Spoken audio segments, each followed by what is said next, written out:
coordinador de la maestría en Historia Interinstitucional de la UNAM, UNICACH. Desde el 2015 hasta la actualidad. Formación académica, tiene una licenciatura en Historia por la Universidad Juárez Autónoma de Tabasco, maestría en Estudio Indígena en la Universidad Autónoma de Chiapas, doctorado en Historia en la Universidad de Guadalajara, especialidad en Historiografía y Orden Mexicana, en las líneas de investigación de Historia Regional y Relaciones de Poder Contemporáneo en el siglo XIX y XX. Cuerpo colegiado, Historia, Patrimonio e Identidad. Entre sus publicaciones recientes se cuenta en el 2023 Rebeliones y Resistencias Indígenas en la región norte de Chiapas, publicada en Escrita, revista de la Universidad Autónoma de Sinaloa. En 2021, Análisis en retrospectiva de los planes de estudios de la licenciatura en Historia de la UNAM, publicada por Editorial Astral. En 2020, Origen y desarrollo de las fincas cafetaleras en la región norte de Chiapas, en vínculos, sociología, análisis y opiniones, número 17, año 11, julio-diciembre, Universidad de Guadalajara. En el 2020, entre divergencia y convergencia, análisis comparativo de los perfiles de egreso de las licenciaturas en Historia del Sur, publicado por la Universidad Autónoma de Chiapas. Proyecto de investigación y desarrollo, rebeliones y resistencias indígenas en la región norte de Chiapas. Profesor invitado en la Universidad Autónoma de San Luis Potosí en un programa de doctorado Estudios Básicos Mexicanos. Es miembro activo de la Red Nacional de Licenciaturas en Historia y sus cuerpos académicos. Pues es el hombre que nos va a dar en la charla de hoy. Carlos, pasa. Frente.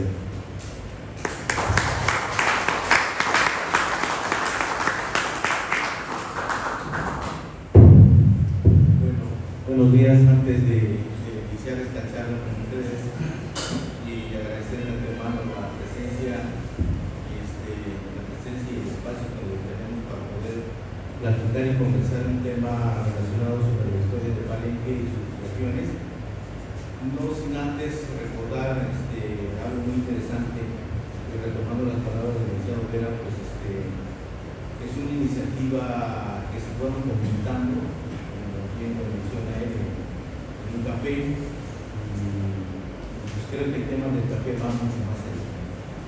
El café es amargo, el café es dulce, pero el café también duele. Creo que la historia del café, en la parte del siglo de la industrialización, pues es justamente eso también. Entonces creo yo que hay mucho que hablar y pues bueno, licenciado Vera es un entusiasta, un promotor de la cultura, un promotor de los eventos académicos, en la cual tuve la fortuna de conocerlo recientemente, y en poco tiempo que llevamos, meses de conocernos, ha ido saliendo las ideas y conjuntando personas, como el caso de Michael, que a partir de la conversación con el señor Vera aparece Michael. Aparecen dos compañeros ahí, Reino, que colabora dentro del municipio.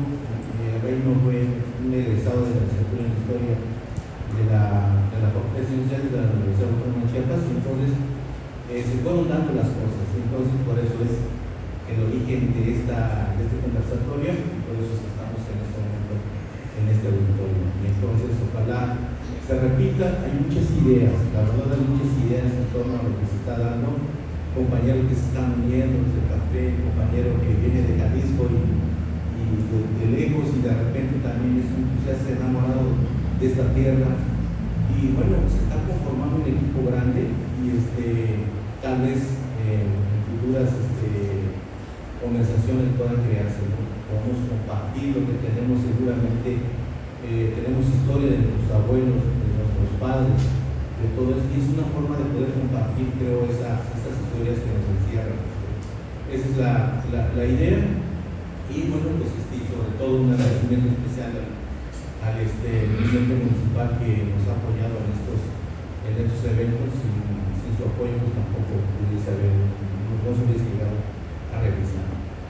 Bueno, Pues agradezco la presentación y pues bueno, vamos a dar paso a esto y para darle ya inicio a los cambios y transformaciones del paisaje histórico de la región norte de Chiapas, denominado título por esta cuestión. Tomo las palabras de John Lewis Davis, un historiador norteamericano que en el 2002 publica un trabajo que se llama "Cómo los historiadores representan la historia". Y de repente dicen, bueno, es que la historia no es completa, la historia no es lo que ha acontecido, es algo que no podemos capturar, pero sí representándolo como un paisaje. Entonces viene mencionando de que es como una fotografía de repente en el pasado. Pero esta fotografía es la forma de que podemos empezar a dialogar con las imágenes, con lo que vamos construyendo, con lo que vamos entendiendo en los archivos, los documentos nos van dando información de todo esto. Ya en los últimos aproximadamente 10 años que me he dedicado a trabajar sobre la región norte de Chiapas, me he encontrado muchísimos de algunos actores que guardan todos estos documentos, estas fotografías, y algunos reportes que me he encontrado de algunas empresas cafetaleras que establecieron en Nueva York, en Nuevo Orleans, y entonces ahí es donde he podido conseguir estas fotografías de gran parte.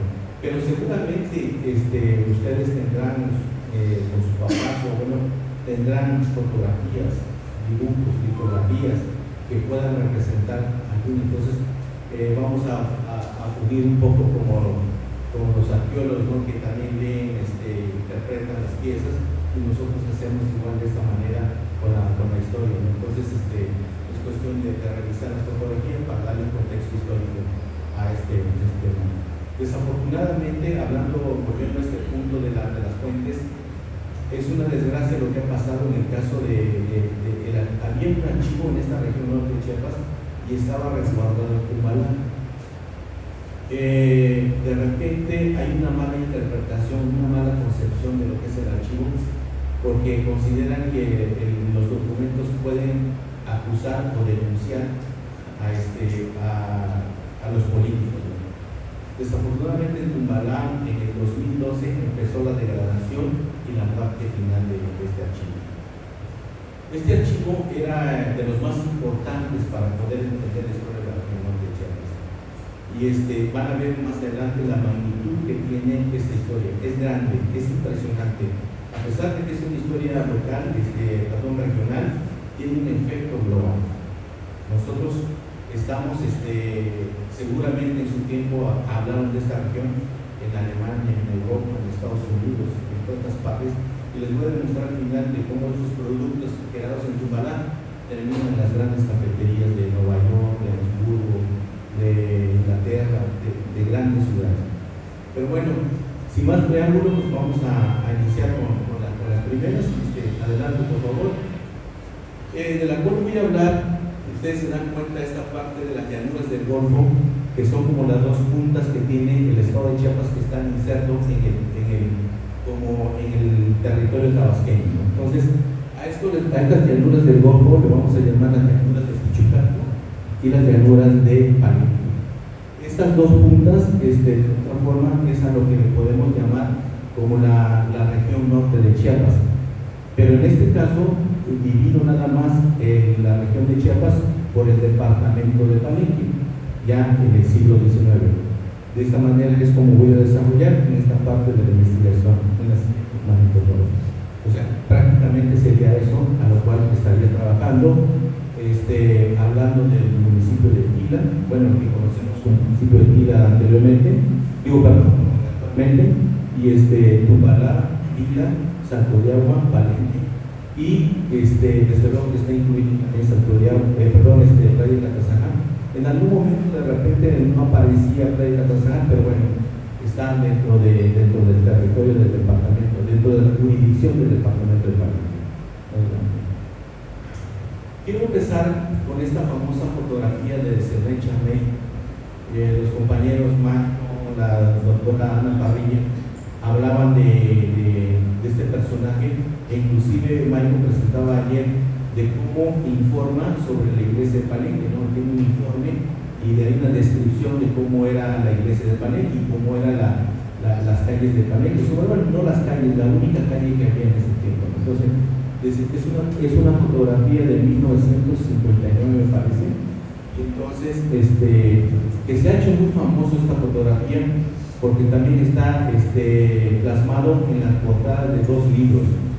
El de un libro que se llama Chiapas, los rumbos de la otra historia, y la otra que se llama México Bárbaro, pero de Armando Bartra, porque hay otro México Bárbaro de John Kenneth Turner, que habla sobre las haciendas elegidas en Yucatán. Y en este caso, el de Armando Bartra habla justamente de Chiapas, de las monterías y de las fincas cafetaleras que hay en esta región. Entonces, esta fotografía, ¿por qué lo pongo? Porque el diálogo va a transitar en este eje de cómo ha ido reconfigurándose el paisaje histórico de la región norte de Chiapas y cómo los medios de comunicación y transporte van a ser fundamentales para poder hacer cambiar a una sociedad.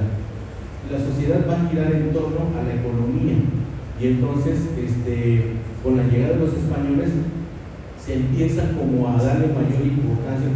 Ustedes saben que los españoles llegaron por el oro y la gloria, y entonces de tal forma que al no encontrar oro en esta región van a explotar la mano de obra de las poblaciones indígenas, y entonces va a ser de esta manera. Es una fotografía de repente dura, cruel, porque vemos cómo era el sistema de transporte anteriormente. Estamos hablando antes del siglo XIX en Chiapas. Esta fotografía no tiene una descripción en dónde se tomó exactamente. Algunos dicen que es subiendo hacia los Altos de Chiapas. No importa dónde se ha tomado la fotografía, pero esta imagen se puede repetir en varias partes de Chiapas y en varias partes de México o del mundo, si gustan, pero me refiero a la imagen, lo que indica, lo que representa la crueldad en que fueron sometidos desde un principio las poblaciones indígenas. Y entonces es una fotografía que nos va a indicar de lo difícil que empieza a ser la vida para las poblaciones indígenas y sobre todo al sometimiento que empiezan a tener. Y entonces ni siquiera las mulas podían transitar en el territorio. En la geografía chiapaneca que tenemos, el mapa que presentaba ayer Ana Parrilla, ustedes se dan cuenta de las dificultades que tenemos, que ni siquiera los animales pueden hablar, solamente el ser humano podía transitar, y de esta manera es como se puede representar esto. Entonces, este es un poco lo que quiero plantear de cómo desde la colonia hasta el siglo XIX podemos decir que esta era la manera de poder transitar o de poder caminar y de poder llevar productos o personas a ciertos puntos. Entonces, esta es una característica. No significa que en el siglo XIX haya desaparecido, continúa igual, porque es un medio de transporte muy barato. O sea, prácticamente a las poblaciones indígenas fueron sometidos a esto. El que yo diga que en el siglo XIX termina, no termina, porque simplemente empiezan otros sistemas de transporte que vienen como coadyuvar o aportar también. Entonces viene a diversificar lo que son los medios de transporte o los medios de comercialización. Entonces ustedes saben que los grandes kilómetros que se podía caminar de Ciudad Real hacia Tabasco, donde se hacía el comercio, o los de Huehuetenango, Quetzaltenango, llegaban a esta ruta que muy bien mencionaron ayer, que transitan inclusive de Huehuetenango a Comitán, de Comitán a Yacalón, Balá y hasta llegar a San Codiablo. Entonces, largas jornadas de varios días para poder llegar. Entonces, era lo mismo. Esta es otra imagen en la cual podemos ver de cómo eran trasladados aquellas personas que tenían, sobre todo los españoles, de cómo eran llevados, transportados, como no había transporte de automóviles, trenes, aviones, barcos. Esta era la forma en que se transitaba de esta manera. Entonces, pues bueno, podríamos llamarle de diversas maneras esta fotografía. Los cargadores, también tenemos, creo que en la arqueología, una imagen en Palenque, no sé si hay un doctora, que también hay un cargador, ¿no? Cargadores en la imagen, una representación arqueológica. Entonces, pero bueno, pues está esta manera, ustedes se dan cuenta cómo eran trasladadas las familias que de otra forma tenían cierta comodidad económica dentro de ciertas partes. Entonces, esto va a ser fundamental poder entender cómo era el sistema de transporte para poder llegar a ciertos puntos. Entonces, esta es la imagen de cómo son trasladados, de esa manera de cómo era construido. Adelante. Bueno, ya entrando ya para lo que yo les comentaba, que es una característica de prácticamente la Colón y parte del siglo XIX, pero ya en 1880, ahí dice 1980, me parece que es 1890, una disculpa ahí por esta fecha, es 1890, no es 1980. Esta es una carta, un mapa, en la cual fue recuperado en la biblioteca de Elizabeth Bethel, de Estados Unidos, y entonces podemos ver de cómo estaba constituido, que empieza a ser constituido para este tiempo de 1890, la carta, los departamentos. Ahí ya se puede ver el departamento de Palenque en la parte de arriba. Era como era representado los departamentos de Palenque en este tiempo. Entonces, por eso nos vamos a enfocar en esta parte, relacionado con las primeras imágenes de mapas de las que presentamos acá. Adelante. Y tenemos el otro, que es de ese mismo tiempo, 1890. Y es otro mapa que podemos ver ya un poco más definido ya esta cartografía para poder entender cómo estaban distribuidos los departamentos. Ahí ya se puede notar Palenque ahí para este tiempo. Entonces, este es como donde nos vamos a ubicar para poder hablar de esto. Adelante. Bueno, llega el tiempo del café en este tiempo de 1890. Quiero dar un poquito más de contexto en esta parte. Ustedes saben muy bien que venimos en esta cuestión de la reforma, la constitución de nuestras leyes de 1857. De repente México vivía en una situación económica deplorable y en la cual el gobierno mexicano, ya con la llegada de Porfirio Díaz, pues empieza como no a venderlas, sino a que la población solicitara, demandara, denunciara las tierras. Cualquier persona que tuviera la posibilidad de denunciar una tierra podía ser propiedad de esta tierra. Y entonces, pero ¿quiénes podían hacerlo? Simplemente van a ser familias que de otra forma tienen la posibilidad, que tienen una relación con el aparato del Estado, o de alguna forma comerciantes. Y entonces los que van a denunciar estas tierras van a ser la familia Solórzano y la familia de Emilio Rabasa, que de repente pues, vamos a ver como gobernador a Emilio, pero también vemos a Ramón. Toda la familia Rabasa junto con la familia Solórzano fueron dueños de esas grandes tierras del Valle de Tubigá y parte de la parte norte, parte de las montañas del norte van a ser los grandes dueños.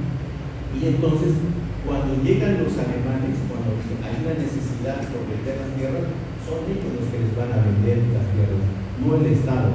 Entonces son estas familias las que van a otorgar, las que van a vender estas propiedades. Entonces se empiezan a establecer las grandes fincas. En el Valle de Tubigá prevaleció más las fincas uneras, el caucho, todo el Valle de Tubigá, que es el caucho, y en la parte alta va a ser justamente el café. Los alemanes son especialistas en la cuestión agrícola. Desde luego que vamos a reconocer a los alemanes por el pan, por las armas, por los barcos, que vamos a ver más adelante, y entonces vamos a ver cómo ellos son donde van a invertir. Pero en este caso vamos a encontrar que en las montañas del norte va a ser como un lugar especial que le va a dar la calidad del café. De hecho, ellos envían a un, ¿cómo le llaman a los que se dedican a la cuestión de la tierra de la cuestión agrícola? ¿Perdón? Agrónomos. Entonces, mandan un agrónomo que se llama Karl Jaeger. Karl Jaeger es un alemán agrónomo especialista en el análisis de la tierra. En 1895 lo envían en toda América Latina. Durante 5 o 6 años va a caminar todas las tierras de América. Él tiene un dicho, un escrito, una parte de que a partir de Oaxaca hacia el sur, entre más camines hacia el sur, al sur, es mejor la calidad del café. Esto está indicando que de Oaxaca para el norte sí se da el café, pero no con la misma calidad. Esto es un estudio que hay, desde luego que tiene que ver con el clima, con la altura. Él plantea que el café, el buen café, y va a depender del tratamiento que tiene, va a ser a partir de 700 metros sobre el nivel del mar hasta 1500. No significa que después de esta altura no se dé el café, sí se da el café, pero no tiene la misma calidad como el del primero. Y entonces podemos ver que Tumbala tienen estas características, o estas partes de Tila, estas regiones de la montaña del norte van a estar con estos datos. Desde luego que la fertilidad de la tierra, y ustedes saben, los que conocen el café, que no le puede, hay café de sombra y café de montañas, y entonces hay cierto momento en que no le puede pegar mucho sobre las plantas de café, y entonces yo creo, según lo que estoy entendiendo con lo que dice Karl Jaeger, que aproximadamente debe de tener entre 6 y 7 horas nada más de sombra. Entonces, y es una cuestión que los especialistas en café pueden decirnos de esta manera. Nomás estoy explicando un poco cómo Karl Jaeger, en este escrito, en este informe que envía el gobierno alemán, va a decir, entonces determina que en esta región tiene que ser la producción del café y no el vino. Adelante, por favor. Bueno, ya con la producción del café para este tiempo, el sistema de transporte va a ser la región.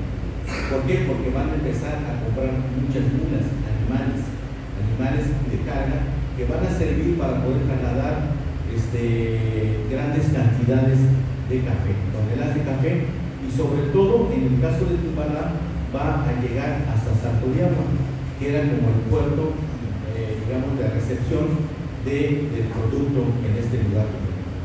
Pero con el tiempo se fueron como diversificando un poco el sistema de transporte, los caminos. Uno era de Tumbala a Santoyama, que fue la que dominó esta empresa de los alemanes, que a la postre primero se va a llamar como la compañía del Triunfo, y posteriormente se va a llamar con la integración de inversiones alemanas y norteamericanas, se van a llamar la German American Company para esta.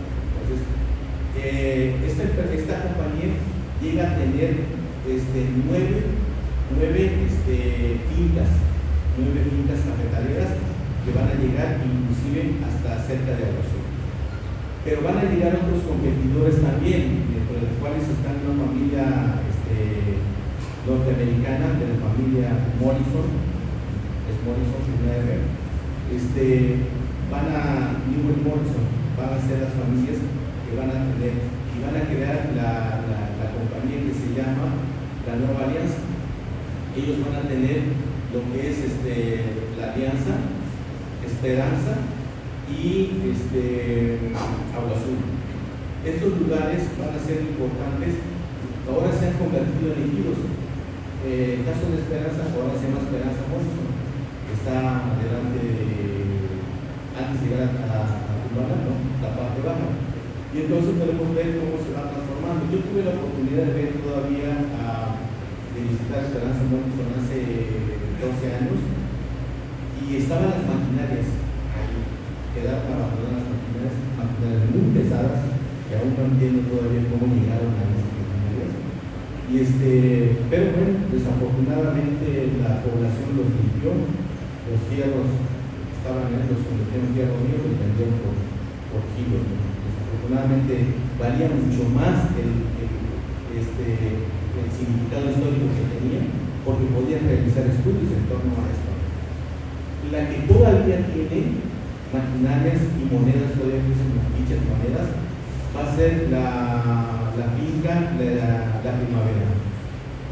Pero la finca de Primavera lo logré localizar junto con otro compañero que se ha dedicado a trabajar en la región de Chiapas, Emérito Pérez Caño, una vez subimos, está detrás de una montaña. Tú pasas en la carretera que baja de Tumala para el mar, en una terracería por ahí, no lo vas a localizar desde la carretera, está atrás de una montaña, y ahí están todavía las maquinarias ahí abandonadas. Claro, hay que hacer un trabajo casi como arqueológico, ¿no? De limpiar, desmontar, sacar toda la maleza y las tierras que se han acumulado en esto. Y creo que es un espacio todavía para mí. Hace como, no sé, 6 años, fue la última visita que hice, pero ya el señor, los dueños de estas fincas, estaban muy enfermos y estaban por detrás. Entonces no sé cómo se encuentra ahora, había que dar una visitada.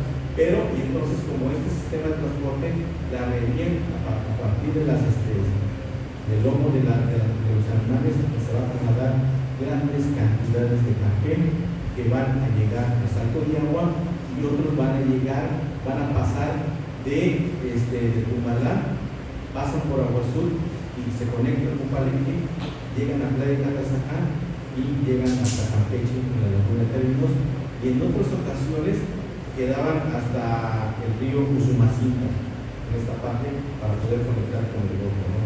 Porque el dominio que tiene esta empresa americana y alemana sobre Salto de Agua va a ser como los dueños únicos de este lugar, y entonces de tal forma que no tenían cabida otras empresas pequeñas que no fueran de la gran empresa. Entonces, las mulas ahí están, es una fotografía de este informe que da Edward Knight en 1905. Adelante. Ustedes ven cómo eran las casas en este tiempo y las mulas que usaban los pueblos en ese tiempo. Entonces, grandes cantidades de mulas, se habla de que llegaron a tener hasta 100 mulas en la avenida y caminaban, transitaban con grupos de café, con toneladas se acumulaban. Entonces, es una imagen en blanco y negro de 1905 que nos puede dar una idea de cómo era el transporte o el trabajo de la avenida. Podemos hablar mucho de la avenida, muchas historias muy interesantes en torno a esto, pero bueno, yo creo que va a ser en otro momento. Adelante. Ahí están las toneladas de café que se fueron acumulando en algunas fincas y que van a ser trasladados hacia Salto de Agua, porque en Salto de Agua se podían encontrar barcos alemanes. Yo me encontré un documento en el archivo del gobierno del Estado en la cual hay una firma entre las autoridades del Estado con algunas empresas alemanas que van a permitirles utilizar el río Tulija, porque el río Tulija es la que va a conectarse, es un afluente del río Grijalva y pasa por San Juan Bautista y desembocar al Golfo de México. Entonces, por eso era, ¿cómo se llama? Se podía transitar el río Tulija. Y el Tulija, bueno, ha disminuido sus afluentes, ahora hay partes que se ha secado, por eso se ve pequeño, pero cuando hay mucha lluvia, ustedes se dan cuenta que el tamaño que quiera tener el Tulija. Ahí está otra imagen de cómo eran las maquinarias y cómo se iban guardando el café en los costales para llegar a hacer lo que vimos. Bueno, ahí están los barcos alemanes ampliados. Esos eran los tipos de barco que podíamos encontrar dentro de ello. Esta fotografía me lo prestó Licenciado, bueno, ustedes saben muy bien el nombre de esta persona. Kiko Uy, ándale, Kiko Uy. Gracias, se me olvidó el nombre de Kiko. Él me facilitó estas fotografías y él es otro entusiasta en el Santiago de guardar la memoria histórica. Entonces, cuando alguien quiere platicar con él, pues muy abierto para poder dialogar con ellos. Pero no sé si igual todavía con la pandemia de repente, todavía no. ¿Sí está? Muy bien. Bueno, estos son los barcos que van a estar en Salto de Agua y son de otra forma los que van a funcionar para trasladar el café hacia el Golfo de México. Y ya después del Golfo de México, si van para el puerto de Veracruz. Había otro barco de mayor capacidad de trasladar para llevarlos a Alemania, a Hamburgo o Nueva Orleans, dependiendo del producto. Entonces, este es el barco que podemos ver que fueron utilizados para trasladar café. Hace rato les comentaba que el hule era la parte del valle de Tuniján. Les quiero comentar que el hule empieza a desaparecer en 1910, porque con el descubrimiento del hule sintético en el mundo, entonces el hule natural va a bajar de precios, entonces ya no era viable poder trasladar a grandes kilómetros el hule natural, porque el hule es como sangrar el agua, ¿no? Porque todo el líquido del árbol, y entonces ya no es funcional el hule natural, por lo que el descubrimiento del hule sintético va a suplantar, a superar al hule natural, por la cuestión económica de los costos. Entonces, por eso es que termina su periodo de hule en el año de Tuniján. Otro barco alemán de Salto de Agua. Este es un poco más como que había niveles, ¿no?, de barcos, ¿no? Otro donde trasladaban a las personas y otro como las cargas. Entonces, hay hasta camarotes parecen en ese tipo de barcos. ¿Adelante? Bueno, esta es una propaganda que los alemanes hacían en Europa, diciendo de que los que quieren viajar a América, porque no solamente era hacia México el viaje, sino que había propagandas, invitaciones para visitar América Latina, ya sea para Argentina, o para Sudamérica en general, o para Centroamérica, en el caso de México. Y entonces eran estos como promocionales que se podían encontrar en Europa, y podemos ver de que este es un barco de Hamburgo que se venía a América. Y entonces, por el tamaño que ustedes ven y la comparación que ellos apoyaban, no va a llegar a Salto de Agua. Por eso se quedaban en el Golfo y llegaban los barcos más pequeños y van a poder cambiar la carga a este tipo de embarcación. Entonces, esta es una propaganda que podemos ver de una empresa que se llama Cosmos y que va a viajar hacia América. Entonces, ahí habla de los datos, ahí dice que puede viajar a Chile, Perú, Ecuador, Colombia, América Central y México. Entonces son los lugares donde llegaban estas embarcaciones alemanes desde 1890, que es donde empieza el control de las rutas marítimas de los alemanes. Entonces, esta es una invitación para viajar. Y esta es una fotografía el anterior es el alemán, este es el norteamericano, digamos el estadounidense, para ser más concreto. El estadounidense, esta es la característica que tiene, que viajaba del puerto de Veracruz hacia Nueva Orleans. Estas son embarcaciones que podemos ver, que son los que podían viajar inclusive hacia diversas partes de América Latina. No olvidemos que los norteamericanos no son donde tuvieron mayor presencia es con el banano en Tabasco. El banano fue un producto muy importante para ellos. Para los tabasqueños era el oro verde, para nosotros el oro verde era la madera, que posteriormente también el café llegó a ser también una de las economías que fortaleció la región. De hecho, la región norte de Chiapas, en el caso de Tumbala, llegó a ser la segunda economía del estado, más importante del estado, porque el primero fue siempre el Soconusco, por la capacidad de producción que va a tener. Este es una litografía del tráfico comercial que hay en Nuevo León. O sea, si ustedes se dan cuenta, el tráfico, cuando vemos la Ciudad de México, dice el tráfico vehicular.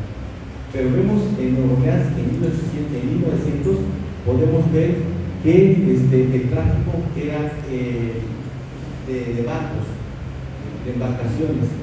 Y entonces podemos ver dónde llegaba el café de Tumbala, el café de la región norte de Chiapas, hasta ahí en estos lugares llegaba.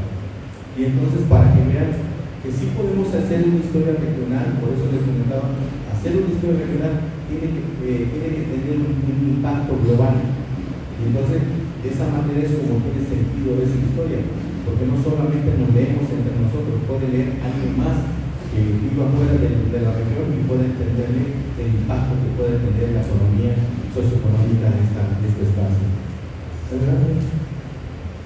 Ustedes se dan cuenta, estas son las principales oficinas que tiene la empresa que operaba Tumbala. Vean el edificio que eran capaces de construir con el café, con la economía, con lo que se cosechaba, con lo que se producía en estas montañas norte de Tumbala, y que pasaban por Palenque en algunas partes, y tiene o sea, la economía que llegó a generar el café en esta región va a ser muy importante. Es muy fuerte la cantidad que era en dólares el producto. Pues mira, este es el producto como se vendía en Nueva York, como se vendía en Europa. Así era como se podía envasar el café, y este era el café que se podía tomar en las grandes ciudades de Europa y de Estados Unidos. Esta es la forma en que se vendía el café de la región norte de Chiapas. O sea, aparte del envasado, se ve bonito, la calidad del café llegó a ser de los más importantes, inclusive mucho más importante que Colombia y Brasil para estos tiempos. Y entonces llegó a ser muy apreciado este producto en las grandes ciudades de Europa y de Estados Unidos. Entonces, este es el café ya como producto final que podemos ver que se encuentra en esta parte. Adelante. Bueno, terminamos esta parte. Quiero comentarles que el café también tuvo su tiempo. De 1890, puedo decir que en 1940 termina con las leyes de reforma, con el gobierno de Lázaro Cárdenas, van a cambiar. Y aunado a esto tenemos, acuérdense que la Segunda Guerra Mundial también es contra los alemanes, y México pues de otra forma estuvo en contra de esta guerra. Entonces los alemanes van a hacer expropiando las tierras, las fincas cafetaleras del Soconusco, de algunas partes de aquí del norte de Chiapas, y claro, los alemanes van a pelear. Ya como en 1946 les van a devolver las fincas cafetaleras, pero ya habían perdido, ya se habían montado, ya no era el café que se necesitaba, ¿no? O que producían. Entonces, prácticamente, pero no significa que en 1940 haya terminado o haya iniciado su fin del café. Desde 1920 podemos ver cómo empieza a decaer la economía del café, porque pues empiezan a tener otros problemas, enfermedades del café, y también tenemos una convulsión social como es la revolución, y que Manuel más tarde nos va a hablar sobre esta etapa de la revolución en esta región. Y son como factores que van a disminuir la cantidad de producción de café para esta región. Entonces tardó 20 años para poder llegar hasta 1940, y en 40 podemos encontrar que siguen habiendo. De hecho, actualmente toda esta región se dedica al café. pero nada más menciono de cómo estas empresas que invierten, como la German American Company, van a empezar a retirarse, pero la producción de café, como canadiense, el café se quedó. Entonces, seguimos tomando café, seguimos teniendo un buen café de esta región de Yajalón, de Tumalá, van a ser fundamentales para este proceso. De repente, muchos dicen, esta es la historia del hombre, esa es la historia que escribe el hombre, pero no van a creer que de las principales historias que hemos recogido son de dos mujeres, de dos hijas de trincheras. Una del lado del valle de Tulina, que se llama Karen Shell, va a ser la hija de un norteamericano establecido en la isla de Leandro, San Leandro. Karen Shell va a describir en 1950, ya después, porque ella llegó muy niña a esta finca, y va a observar todo lo que estaba sucediendo con las poblaciones indígenas, con los mozos, como le llaman en esta región, o con la servidumbre. Lo va a describir y lo va escribiendo, y fue cuando ya después que muere su papá logran sacar este libro, porque siempre lo escondió, porque su papá no estaba de acuerdo en la forma en que su hija concebía el trabajo de la servidumbre en el Valle de Tulina. Entonces Karen Shell en 1950 va a publicar un libro que se llama Chamingoy, desafortunadamente no está traducido al español, viene siendo más o menos como Viento Cambiante, más o menos como la forma en que nombra este libro. Entonces, es un libro, un texto, estoy tratando de ver con algunos editoriales que se pueda traducir con unos compañeros y compañeras que manejan bien la traducción del inglés. Entonces puede ser que dentro de poco podamos, en algunos años podemos tenerlo ya en la versión español. Es una historia bastante interesante lo que hace Karen Shell para el tema de las fincas unidas en el Valle de Tulina. En el tema del café, otra mujer que se llama Berta Canter. Berta Canter va a escribir un libro que se llama Pum Pum Pan. Claro, desde luego que esto es españolizado, seguramente los que hablan muy bien el show se va a llamar el Pum Pan, no sé, algo así por ahí, que de otra forma, pues con la lengua localizada, pues en español se puede localizar. Y pues bueno, se estandariza de esta manera las lenguas en cholo. Entonces, seguramente el río amarillo, ¿no? Puede decir entonces, Berta Canter va a escribir este libro, este texto, es como una memoria, como tipo novela de la familia, y ese es un legado que nos ha dejado, digamos, también Berta Canter, porque me tocó trabajar la finca de la primavera, de Pumupá, y el Turco, que son como las fincas en las cuales me he dedicado a revisar toda la documentación, y entonces sale el texto de Berta Canter para poder hablar de todo esto. Esta historia de la familia Canter, de hecho, el Pumupá fue la última finca que desapareció. Desaparece en 1994 con el levantamiento de los zapatistas. El hijo de los Canter, uno de los miembros que quedó, quiso ir a salvar la finca, fue asesinado en esta finca porque ya había sido capturado por los rebeldes, ¿no? Entonces los que iban por la causa zapatista, y él quiso ir a defender su finca y pues fue asesinado en esto. Esta familia llega su mamá, llega a buscar a su hijo y realmente ya no lo encuentran. Afortunadamente con la lluvia fue deslavando la tierra y apareció un brazo de él, y entonces se dio cuenta que estaba enterrado en su finca. Fue el final triste de la última finca que se creó en 1894, que termina en 1994 con el movimiento de los zapatistas. Entonces, este es el final triste de la finca de Pumupá, que ahora es un ejido que se llama Chuchucruz, creo que se llama el ejido por allá, es donde ya se establece el ejido. Está nada más que Pumupá en la parte alta, y este ejido pues está en la parte baja, pero es parte de todos ellos. Entonces, pero bueno, es un poco la historia de cómo las mujeres también están presentes en esta historia de la región norte de Chiapas, y gracias a ellas conocemos gran parte.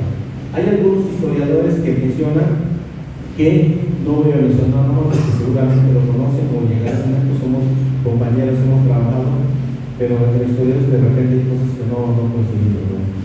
Y más cuando eres alemán, ¿no? Justificar de que no hubo esclavismo, no hubo maltrato, pues claramente Karen Schill y Berta Camper mencionan en sus trabajos que sí los hubo.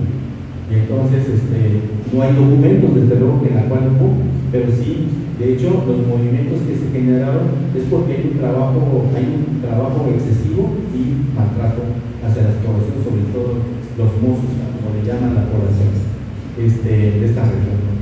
Bueno, después de esto podemos ver que ya la mitad del siglo XX se va a diversificar el sistema de transporte. Empieza a llegar el tren en Salto de Agua, pero no solo el tren, años más tarde también, 10 años más, va a llegar las avionetas. Entonces, pero también se va a diversificar la actividad agrícola y va a aparecer el producto de la miel que van a ser como trasladados en avionetas, no habiendo carreteras, pero habían avionetas y sobre todo el ferrocarril, la conexión que hay hacia la península de Yucatán va a ser fundamental. Y muchos yucatecos van a empezar a llegar a esta parte de Salto de Agua, porque es como el punto determinante o importante para la economía de esta región. Por eso yo mencionaba, veíamos ayer la estadística que presentaban los ponentes de la población en Palenque. La población en Palenque siempre va a ser poco. La población va a estar entre Salto de Agua y Tumbalán. Tumbalán llegó a ser la población más grande, llegó a tener hasta 3,000 habitantes en 1905 y Palenque solo tenía entre 50 y 100 habitantes. ¿Por qué? Por la misma economía, atraído por la fiebre del café, pues todo el mundo va a estar en esta región. Entonces, y posiblemente cuando decae Tumala, decae la finca del trigo, pues va a ser Salto de Agua el que va a tomar esa posición. Y ya desde luego, pues ya con los trabajos arqueológicos se empiezan a hacer a los mediados del siglo XX, pues Palenque va a empezar a emerger a como estamos ahora. Entonces, ustedes saben muy bien que la ciudad más importante de la región es Palenque ahora. Ha tomado el mando por todo lo que significa Palenque, Palenque es importante por la historia que tiene, por los sitios arqueológicos que tiene, esa riqueza que tiene, por eso Palenque tiene esa economía. Ya no es la agroindustria, ahora es la historia y la arqueología. Entonces podemos ver unas imágenes de ahí de los ferrocarriles de 1950-60 y las avionetas que empiezan a ser como un medio de transporte para poder vivir. Lo que quiero decir es cómo los medios de transporte y la forma de comercialización o de trasladar los productos van a ser un elemento muy importante para reconfigurar el paisaje histórico. El paisaje histórico se va a reconfigurar a partir de la actividad económica. Y entonces vamos a ir viendo que lo que dice Gades en un principio, este paisaje histórico va a ir cambiando, vamos teniendo como diferentes fotografías a lo largo de la historia. Y por eso quise desarrollar este tema a partir de fotografías en las cuales ustedes se den cuenta de cómo va evolucionando nuestra historia de esta región. Entonces, yo creo que esta exposición no se podría entender si no hubiese participado Marcos, si no hubiese participado Ana Parrilla, la doctora Marta Ferrer también, que nos dio muchos elementos de lo que estamos hablando ahora, de los aventureros que llegaron aquí, franceses, alemanes, que transitaron por esto, y es como tenemos la fotografía de su lucha. ¿Por qué? Porque es el mismo entusiasmo que tiene Calderwood, que tiene Stephen, que son grandes aventureros de la arqueología y que van a divulgar y entonces promovidos también por lucha. Entonces, es como podemos encontrar esta parte. De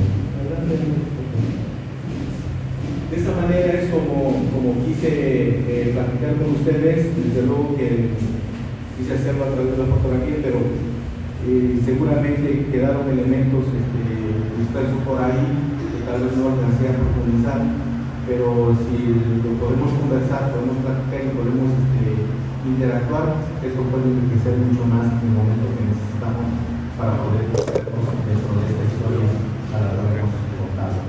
Muchas gracias.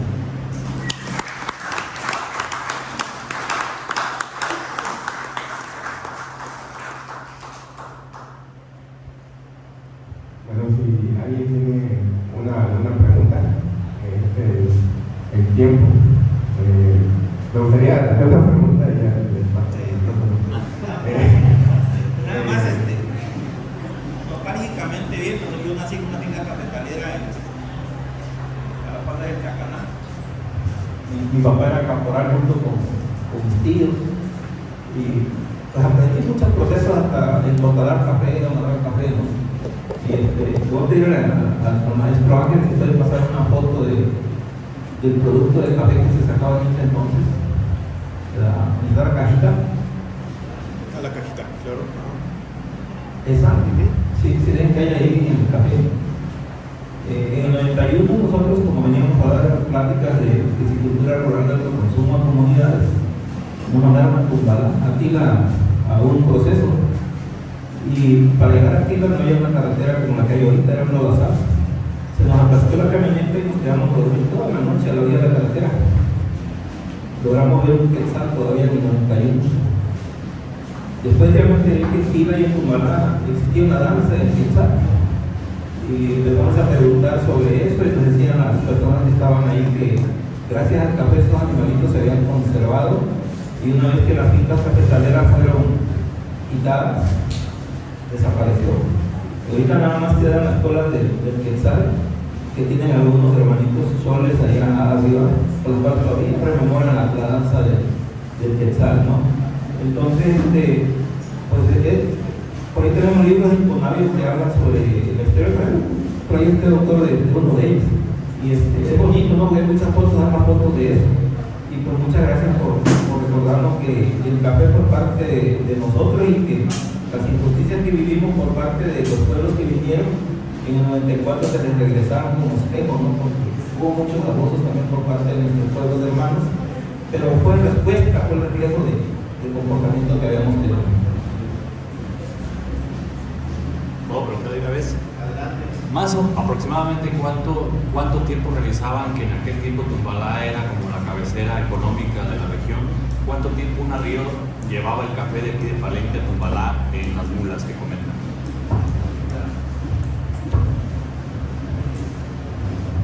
Igual aprovecho para preguntarle ya para que conteste. Mencionó un tema sobre los barcos y todo esto. No tengo conocimiento más porque igual soy historiador, pero recién en el trabajo tengo conocimiento de la cuestión de los piratas, sobre todo en Paraíso, en Tetra, que el trabajo fue parte fundamental, muy atacado por los piratas en muchas ciudades, pues fueron destruidas por los mismos. Entonces quiero saber si en Chiapas luego pasó este tema o sufrieron alguna vez algún tipo de ataque o hay algún tipo de datos sobre eso. Bueno, ayer la exposición de Michael y de Ana Parrilla mencionaban que de Salto de Agua, desde Tumbala para Salto de Agua se siempre 3 y 4 días. En el caso de esta ruta que transitaba por Palenque, se llevaba entre 6 y 8 días para poder llegar a Palenque. Pero ustedes saben que no solo, bueno, para llegar a Palenque o llegar aquí a Playa Catazajá, que era donde podíamos encontrar una embarcación que podía recepcionar los productos que eran transitados por la arriería, ¿no? por las mulas, ¿no? Entonces, este es el tiempo promedio que hay, porque pues no tenemos un dato exacto, porque vamos encontrando documentos que van como variando un poco el tránsito, como que de repente cambiaban la ruta, ¿no?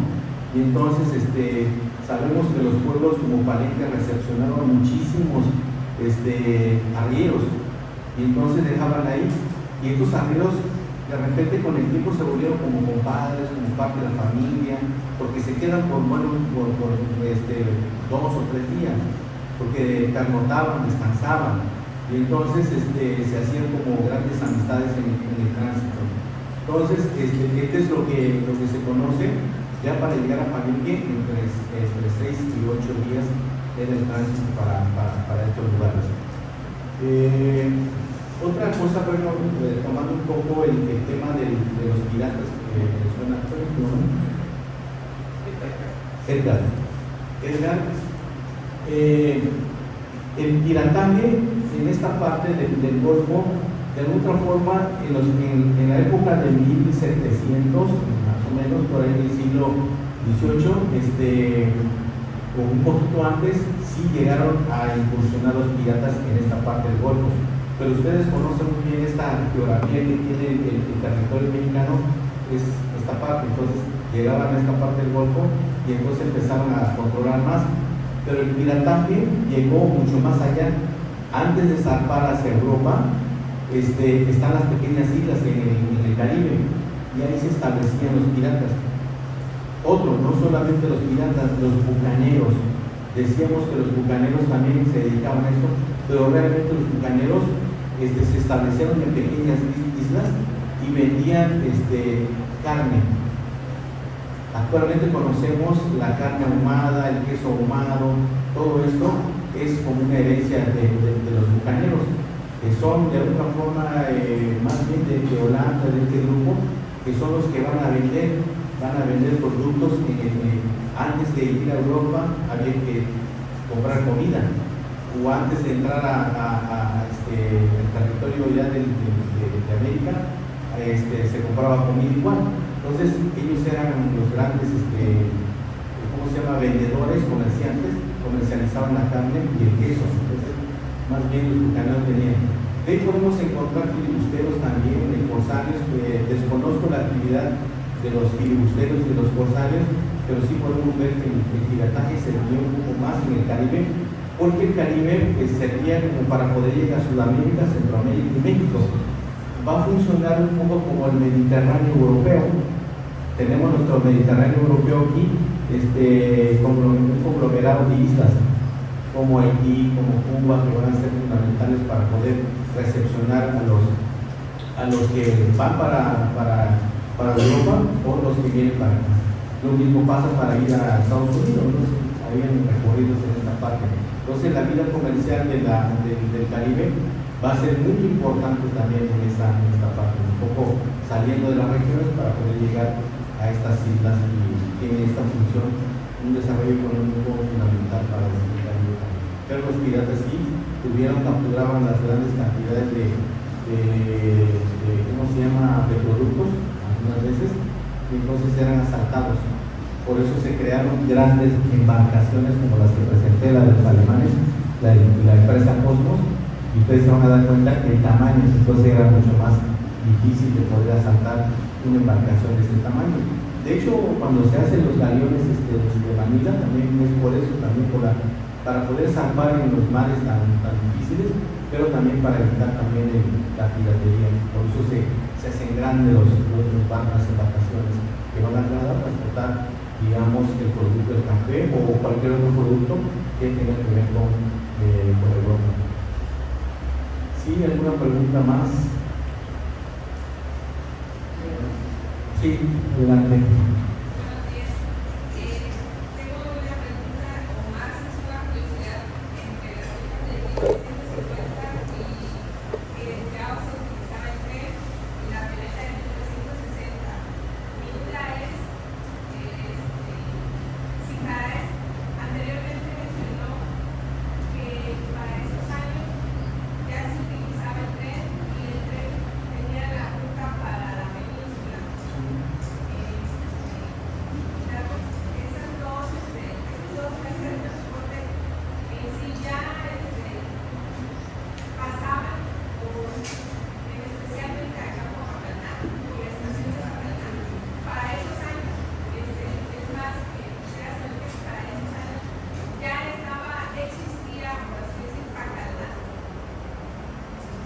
Sí, tengo entendido que se llamaba San Francisco, ¿no? San Francisco, esta colonia, es una colonia. ¿Perdón? Estación de 60. Muy bien. Sí, pero entonces ya ves que tenemos esta idea de ir ponerle un santo a nuestros pueblos, ¿no? Entonces, me parece que era San Francisco, pero bueno, tienen estas denominaciones, estos nombres. Tengo entendido que es la única vía que se ha construido por años, ¿no? Ustedes me dirán, desconozco un poco de cuál es la hay, pero casi estoy seguro que ha sido la única vía en la cual se ha tenido. Hasta ahora que se está, sigue siendo la misma vía, porque actualmente el nuevo tren que se está impulsando, pues está utilizando la misma. De hecho, el tren Mayo va por otro lado, pero sí, esa vía sí está desde los años 50. Ah, bien. Bueno, pues ahí está, es la misma vía que estamos hablando.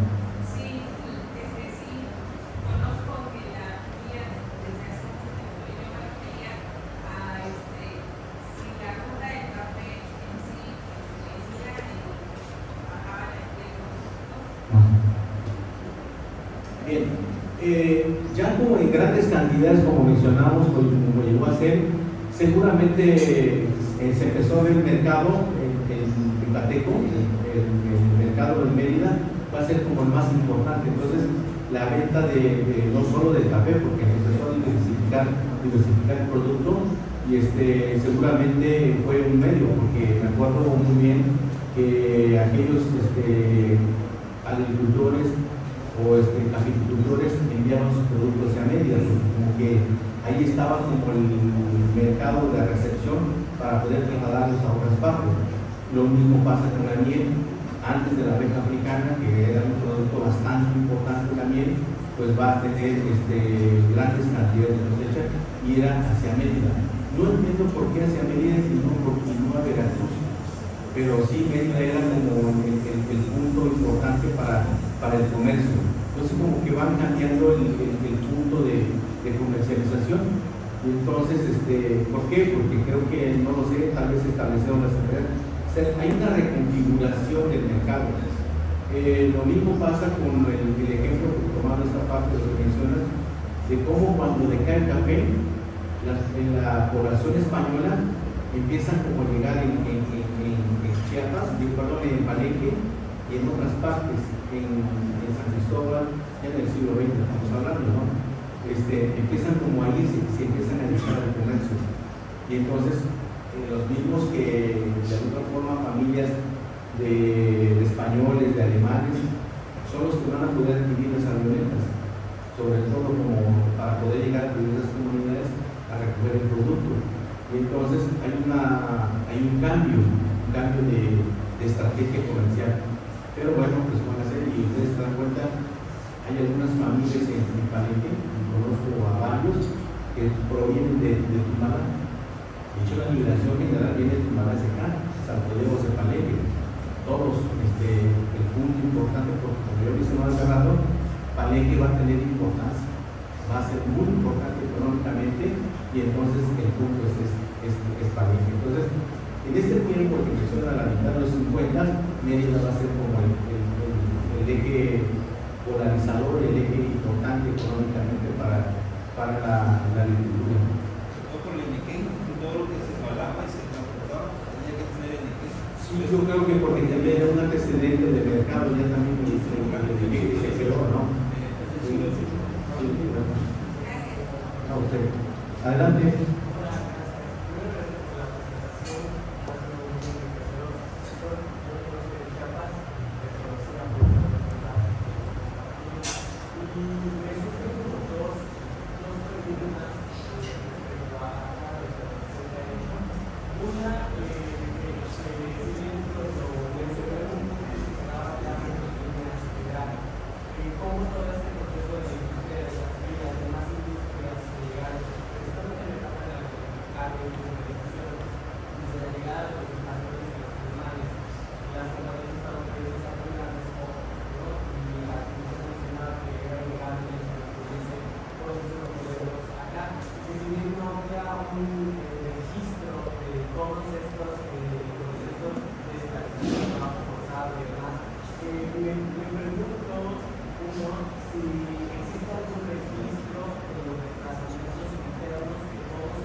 decir, a lo mejor para Tabasco, América, por ejemplo, hay un gran movimiento de personas, ¿no?, que llegan disfrazados solitarios, pero no sé si hay algún registro a partir de estos eventos que se presentaron en esta zona de Chiapas, en esta zona del país, esta región o en otras, que tengan que estar asociados directamente con la defensa de la tierra, el despojo y todo este desarrollo industrial. Y mi segunda pregunta es en términos de cómo es que la configuración del paisaje histórico se va dando a partir del materialismo histórico que tiene que ver con los procesos económicos y con el momento que actualmente en el país que ha pasado por muchas etapas, ¿no? La industria del café, la industria del pueblo, después el desarrollo del ferrocarril, este gran objetivo y luego después comentaban, ¿no?, como el tercer sector, que ahora me parece que prevalece como una de las principales actividades económicas, el turismo y demás, que ahora me parece que han configurado mucho el paisaje histórico, ahora ver un montón de zonas antiguamente con turismo extranjero, con zonas muy blanqueadas, ¿no?, en términos históricos y culturales. Ahora con esta nueva regreso del desarrollo del ferrocarril a Palenque, pues este lujo turístico que ya es el tercer sector, sumado como a esta nueva, pues sí, este regreso del ferrocarril, ¿qué tanto eso puede reconfigurar el paisaje histórico, haciendo quizás un pequeño análisis prospectivo de cómo podría resultar a partir de estos nuevos rasgos y configuraciones? Sí, existe el registro, desde luego, mencionaba al inicio de los lugares en los que están ubicados los documentos, los archivos. Había que revisar los archivos de los estadounidenses, ¿no? Seguramente en estos lugares en Nueva York deben de estar otros tipos de documentos que por los recursos económicos no alcanzamos a llegar, ¿no? Que a veces es un poco más costoso ir a Estados Unidos que andar en nuestro país. Entonces, lo mismo pasa en Europa. Justus Pérez hablaba de que hay una cantidad importante en Alemania de documentos que hablan sobre Palenque, que hablan sobre la región norte de Chiapas, de toda esta actividad. Y entonces, sigue habiendo registro. Yo creo que de la cual estás hablando, de esta reconfiguración, vamos a sufrir una reconfiguración muy importante en los años que vienen. Podemos perder nuestra identidad, podemos perder nuestra historia si no le ponemos atención a esto. El hecho de que hagamos un conversatorio ahora es una invitación a todos aquellos jóvenes que quieran incursionar para poder escribir nuestra historia, porque viene una avalancha muy importante del desarrollo económico comercial. Aquí lo más importante que se va a dar, importa mucho más el dinero que el ser humano, importa mucho más el capital económico que la memoria histórica. La identidad puede cambiar, de hecho va a cambiar. Ahora, es bonito escuchar la lengua que todavía la identidad. Cuando hablamos de la región norte de Chiapas, los choles. Cuando hablamos de los grupos cholanos, hablamos de los chotales, de los choles, de los choquí, de los choquí, de todo esto que el efecto de la lengua llega hasta Guatemala, llega hasta Honduras. Entonces, la riqueza que tiene, digamos, la cultura, solo la historia lo puede ver. Y por eso se ha convocado esto. Quizás para muchos no importe, porque creo que nos está ganando la parte económica. Estamos dejando de ser más humanos. Con la inteligencia artificial nos está superando, nos está cambiando. Sergei Brusinski mencionaba de que cuando se inicia la colonización cambiaron el ser humano, somos resultado de esto porque nos insertaron un chip, aquellos androides que de repente pensamos que eran para el futuro, somos parte de esto, somos los replicantes de esta historia que se construyó a partir de la colonia. Y ahora, en esta región, por lo menos estábamos todavía como escondidos en el sur, pero con la llegada de lo que está empezando a suceder en Palenque, va a cambiar, va a transformar. Y dentro de 20, 30 años, ya no estaré para poder plantearles lo que está pasando, pero están ustedes para poder decir de cómo se ha ido reconfigurando el paisaje histórico de esta región. Por eso, Palenque tiene un efecto más allá, tiene un efecto global. La historia que construimos, a pesar de que es local y regional, que tiene un efecto internacional. Entonces, creo yo que esta parte de lo que mencionas, sí tenemos registro, nos está esperando, inclusive muchos historiadores están indicando, nosotros no nos damos paso, somos muy pocos, y mira cuántos años tenemos que estar trabajando y somos contados los que andamos por acá, pero están ustedes como para poder llegar a esta etapa, a esta disciplina, y pueden ser los promotores de la historia, los que guarden la memoria, los que escriban la memoria para poder continuar. Es la única forma. No nos podemos oponer al desarrollo, a los cambios, porque es imposible. Tenemos que cambiar, tenemos que transformarnos. No significa que yo diga, sabes que eviten el tren Maya, eviten eso. No podemos hacer, sino que es una avalancha y es una forma de vida, porque nos vamos transformando. Y entonces, pero sí tenemos que cuidar lo que son de ustedes, lo que es de la región, lo que identifican los sitios arqueológicos, la historia, la memoria, la lengua, la cultura, la ropa, el vestido, la comida. Es tan rica. Ahora vemos, anteriormente son las primeras como se comía la chaya, ahora que es una comida muy importante en los nuevos restaurantes. Entonces,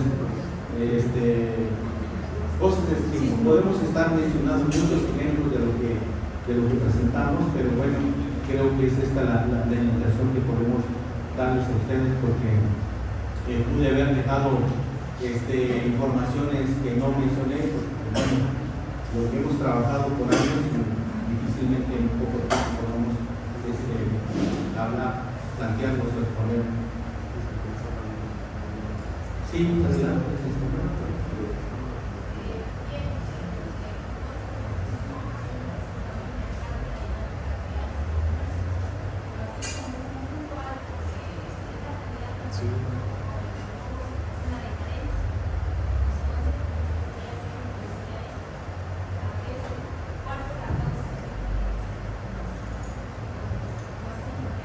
Causa de la decadencia.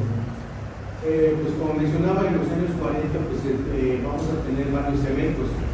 Sabemos que el sistema de gobierno que tiene Cárdenas, dándole este sentido a la tierra, y que muchas de las fincas se van a convertir en ejidos porque le va a dar prioridad a las poblaciones indígenas. No solo las poblaciones, sino los trabajadores de las fincas, los mozos, la servidumbre, van a ser los que van a conformar nuevos espacios y la creación de los ejidos. La mayoría de los ejidos que se empiezan a conformar en esta región norte, sobre todo la parte de Tumbalá, Zapoteapan, va a ser en los años 30 y 40 y se termina por definir ya con documentos como dueños ya en 1950, que es cuando ya empiezan a obtener sus certificados que lo hacen propietario, pero que lo hacen ser parte de esto. Entonces, este es un elemento. El otro elemento es la Segunda Guerra Mundial. También generó un problema de relaciones internacionales entre los países participantes en la guerra, y México, ustedes saben que se sumó en el último momento para poder apoyar, para estar en contra de lo que estaban haciendo Alemania, Italia y Japón. Entonces, son estos, y entonces va a ser como los alemanes que tienen propiedades en toda América Latina van a sufrir un descenso muy importante. Claro, los alemanes, como menciona, repito, van a pelear sus derechos de sus conciudadanos, pero bueno, se les devuelve, pero ya habían pasado a mejor vida las plantas que fueron sembradas, porque sí hay que atender las plantas, hay que cuidar las plantas, y entonces estas plantaciones cafetaleras ya habían terminado, si no muerto, pero ya no era lo mismo, no tuvo la atención y el cuidado. Entonces, por eso es que desaparece. Estoy utilizando estos eventos nacionales e internacionales como para decir casi fin, porque se crearon ejidos, desaparecieron algunas, y como mencionado, son muy pocos como la de Tumbalá, que todavía prevaleció hasta 1994. Sí, bueno, yo debo felicitar la investigación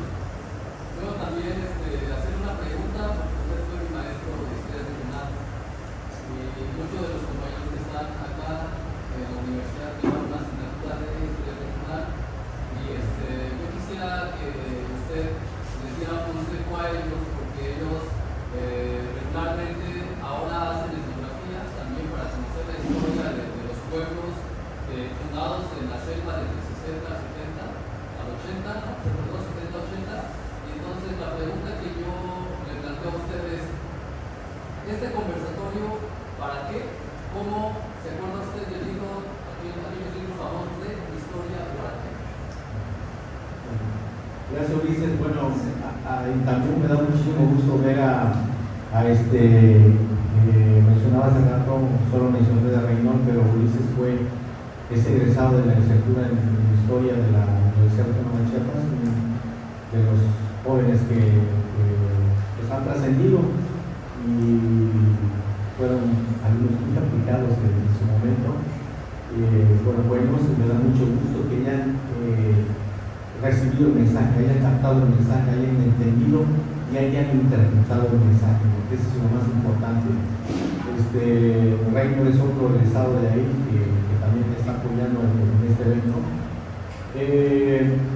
Pues bueno, ustedes saben muy bien cómo trabajamos, ustedes saben muy bien cómo trabajamos en los salones y sí, de cierta forma me he dedicado a la historia regional ya por muchos años, primero como docente, después como investigador de la historia regional, y me he enfocado mucho a esta región de la región norte de Chiapas, porque soy de esta región. Soy de Tumbalá, soy de Palenque. Claro, ha sido como punto referente para mí, aunque he estado en diversas partes ya en los últimos 25 o 30 años, pero Palenque y Tumbalá sigue siendo un referente porque tienes una historia, elementos que te identifican, que eres parte de la tierra, ¿no? Entonces es difícil de olvidar la identidad. Entonces podemos encontrar y traerlo. Pues la invitación es sumarnos a este esfuerzo de investigación para los jóvenes. Hace rato mencionaba que Palenque, en su región, en su espacio, alrededores, hay mucho que escribir todavía, hay mucho por hacer. Hay archivos que nosotros no hemos llegado. Posiblemente se pueda dar un proyecto con los gobiernos del Estado o federal, en la cual pueden apoyar investigaciones internacionales con Estados Unidos, revisar archivos en Alemania, en Estados Unidos, en Inglaterra, donde podemos llegar y podemos enriquecer. Tal vez esta idea, esta construcción de historia que estoy haciendo pueda cambiar, porque ustedes puedan encontrar documentos que cambien el sentido de la historia, o cambien, como dice el nombre, los rumbos de la historia, ¿no? Entonces, esta es una historia a la cual donde he llegado a partir, pues usted por parte de documentos, pero pueden encontrar otros documentos ustedes posiblemente que a la larga puedan cambiar los rumbos de la historia, el sentido de la historia, y puedan, ¿por qué? Porque van a encontrar elementos. Entonces, en la cual donde están ustedes es una cosa maravillosa, y son pocos los que han trabajado. La gran mayoría de los que están en Chiapas, de los que podemos decir chiapanecólogos, los que se han dedicado a trabajar sobre la historia de Chiapas, han trabajado sobre los altos, porque es muy cómodo. Nadie quiere ir a las montañas, y entonces son pocos los que quieren caminar. Ustedes saben lo que es caminar en las montañas del norte. No es cómodo, mucho zancudo, muchos animales. La característica de esta región es húmeda, entonces pues es difícil. Y a mí me da mucho gusto, y digo porque también está Manuel, es egresado de esta misma licenciatura, Gabriela también es egresado, viene la rebelión de jamaiquinos. Y la pregunta es, ¿cómo llegan los jamaiquinos en esta región? Pues van a querer que hay un registro en la cual hablan de una rebelión de jamaiquinos, de los morenos que llegaron en algunas cosas. Esto es muy raro. Seguimos trabajando sobre eso porque hay muchas lagunas de información y estamos trabajando todavía en esta parte, pero por eso les comentaba que hay mucho que hacer. Y estamos en busca de documentos en los cuales nos indique mayor cosa. ¿Qué pasó? ¿Qué lo originó? Porque nos van generando muchas preguntas, muchas dudas, y esas preguntas, esas dudas las tenemos que responder buscando documentos. Entonces, son como los dos elementos que hay. Inclusive lo toma por ahí Jan de Vos en un artículo que fue muy poco publicado, pero lo encontré en un libro pequeño de Tabasco. no está difundido ese libro. Fue como de 100 ejemplares nada más. Entonces por ahí logré conseguir uno, y justamente en una feria en Tenosique, hace 20 años por lo menos, una feria de libros pequeños así que se hizo, y ahí pude encontrar eso. Entonces ahí están los documentos del AGN que realizaron para esto, la historia nacional, porque fueron pleitos por la cuestión de la tierra, porque también ya empieza a aparecer el partido, ¿cómo se llama? Socialista, ¿no? En esta región. Y entonces tengo publicado un texto sobre esto, sobre la rebelión de los indígenas choles en la primavera, encabezado por Juan Cruz Mazo. ¿Sí? ¿Algún otro comentario? Sí.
Sí, en cierta forma, Cipriano Cabrera Bernal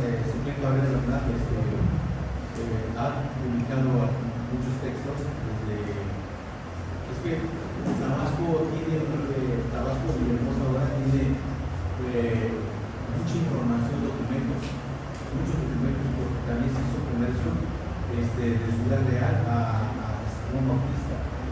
El comercio del cerdo fue grande, bastante importante. Entonces, ustedes saben muy bien que en lo que es actualmente San Cristóbal de las Casas, pues hay un barrio que se dedica netamente al cerdo. Entonces, todo el cerdo que se consume en San Cristóbal proviene de este barrio. Y este barrio tiene un origen guatemalteco. Todos los guatemaltecos que miran hacia Ciudad Real. Y entonces, ir conectando todos estos puntos hacia cierto pueblo, pues sí es un trabajo bastante grande, ¿no? Ahora, lo que menciona desde el siglo antes de la llegada de los alemanes, sí, hay hay café. Creo que aquí lo que podemos decir es que empieza la industrialización. Ahora esto demuestra, podemos mencionar nuestra narrativa ahora, que a partir de esto es la industrialización. Pero esto no significa que no haya habido café mucho antes de esto, ¿no? Entonces, empezar a cambiar nuestra narrativa de cómo ir viendo la historia para no asegurar de que el café en 1990 inicia, no. Hay elementos que demuestran, como mencionado por Cipriano Cabrera Bernal, que el café ya está. Que el café pues no es América, no es mexicano, es más Arabia. Es africano. Pues todo esto, pues hay una idea, hay que conectar todas estas partes de los hilos hacia un cuerpo que pueda darle forma y figura a un imán y un nuevo paisaje histórico.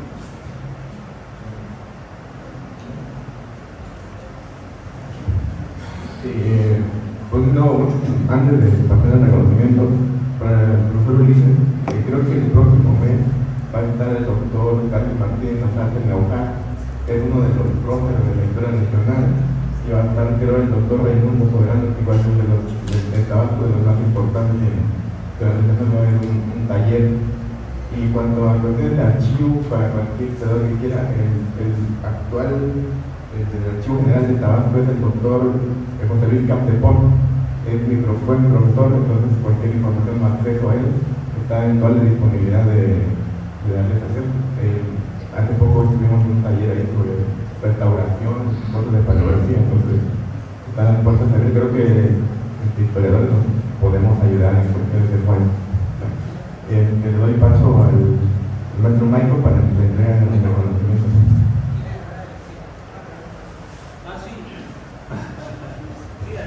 Pásame el micrófono.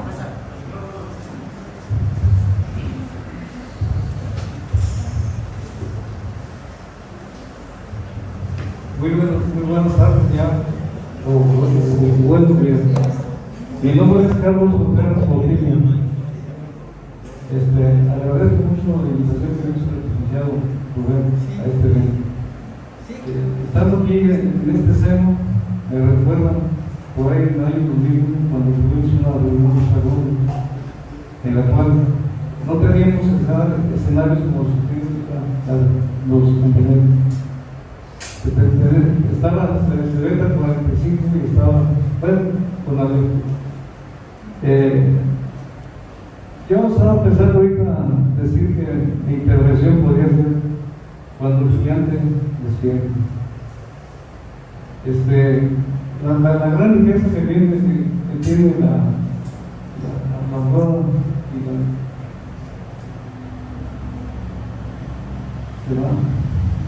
y sí, porque estuvimos trabajando en la Secretaría de Agricultura, promoviendo el hule, promoviendo la palma de aceite y desde luego el café, como que es una trilogía de cultivos sustentables para poder superar el desarrollo que tenemos ahorita.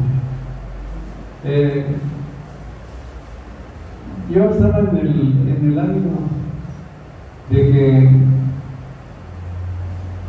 veo que el café que fue un escenario que en la música tiene muchos problemas ancestrales desde su propio inicio hasta la actual. Me refiero que como se confundió el origen del café proviene de Etiopía, de ahí se fue al Yemen y de ahí fueron tres variedades importantes, que es el café robusta que se da en la parte de occidente de África y la variedad típica y común que se da en Yemen. De ahí se difunde la variedad común para la parte sudamericana de Brasil y la parte que manejan los holandeses para que lleguen por la parte del Caribe y de ahí a Cuba, y de Cuba se viene a México en el 1794. Por supuestas enfermedades que presentan en 1884, una enfermedad llamada roña que ha impedido que alcance su gran desarrollo tanto aquí en América como en Etiopía y en la parte que en 1884 se apareció esta enfermedad. A lo que voy es que son cuestiones de adaptación del cultivo, son acciones de manejo de explotación que se dan. Aquí en México tenemos productores cerca del 85 o 90% minifundistas. El rango de 1 a 2 hectáreas, de 3, 5 y por ahí anda una colita trabajando casi el 4% de la superficie. Bien, pero esto va porque se hace mucha investigación, se hacen muchos estudios, pero nunca llegan a aprovecharse en el eslabón de la comercialización. Aquí con Rubén el día de ayer hicimos un ejercicio donde se tiene la conversión de 7 kilos por medio de fruta cereza para sacar un kilo de café tostado. Esos 7 kilos, ahorita poniéndole un precio de 7 pesos el kilo a nivel de productor, a nivel de México. Entonces, ahí el productor marginal pues no puede estar en el mercado. A mí me sorprende mucho que en Colombia, que en 1927 se formó la Comisión Nacional de Productores de Café. En términos de 10 años lograron tener laboratorios, centros de investigación. Aquí en México es uno de que son los años del presidente en Lázaro Cárdenas, se fundó la Comisión Nacional del Café, pero se aglomeraron los coyotes. Eso no va a permitir que se tenga una eficiencia económica por parte del productor. Así que 7 pesos el kilo por la cantidad que se necesita para el kilo de café. ¿Cuánto vale el café? Tostado. Tiene un precio de 180 o 200 pesos, pero aquí el compañero me puede explicar el número. de lo que anda pasando ahorita, el libro también buscado.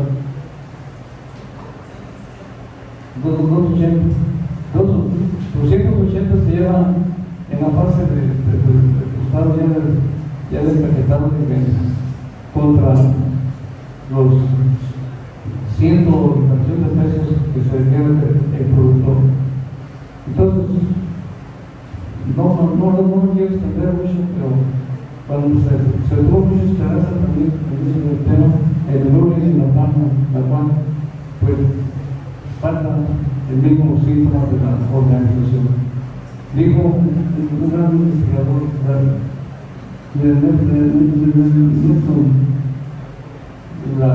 el aspecto de la documentación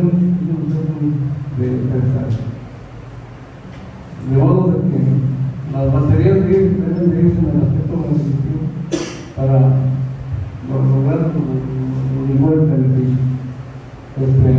Pues por 40 años aquí en la región tengo rollo de más, pero ya la cabeza no me corrige.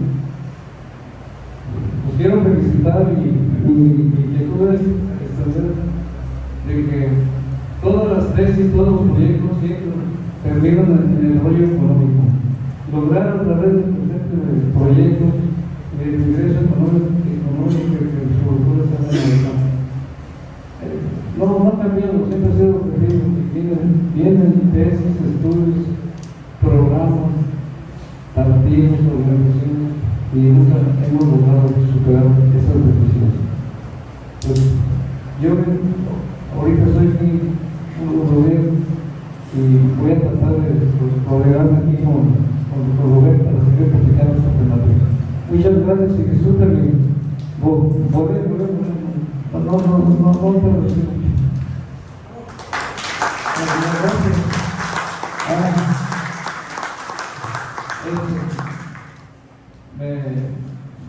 rollo es cantar en poema y digo a los les digo muchas gracias por esos aplausos que se convierten en mi corazón como un efecto de insulina. Gracias.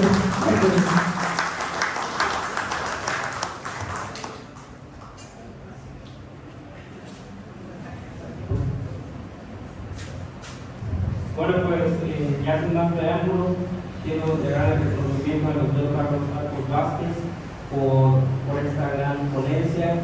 Bueno, todos mis respetos y últimamente lo digo y gracias para que no sea ni la primera ni la última vez que usted pueda estar compartiendo con todos nosotros y con todos estos jóvenes a los cuales también públicamente, bueno, son jóvenes de la Universidad Benito Juárez García, los cuales la mayoría de ellos conozco, porque bueno, en algún momento hemos platicado un poco de historia y he revisado también, he visto sus trabajos a partir de la invitación que me han hecho sus maestros.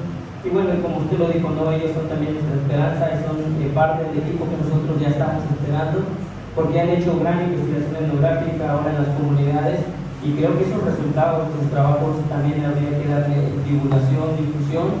Por lo tanto, también hago público todo mi respeto y admiración a cada uno de los estudiantes de la Universidad de Benito Juárez y tenemos mucha esperanza de que aquí salgan también los nuevos historiadores. Y bueno, sin más preámbulos, pues muchas gracias, doctor.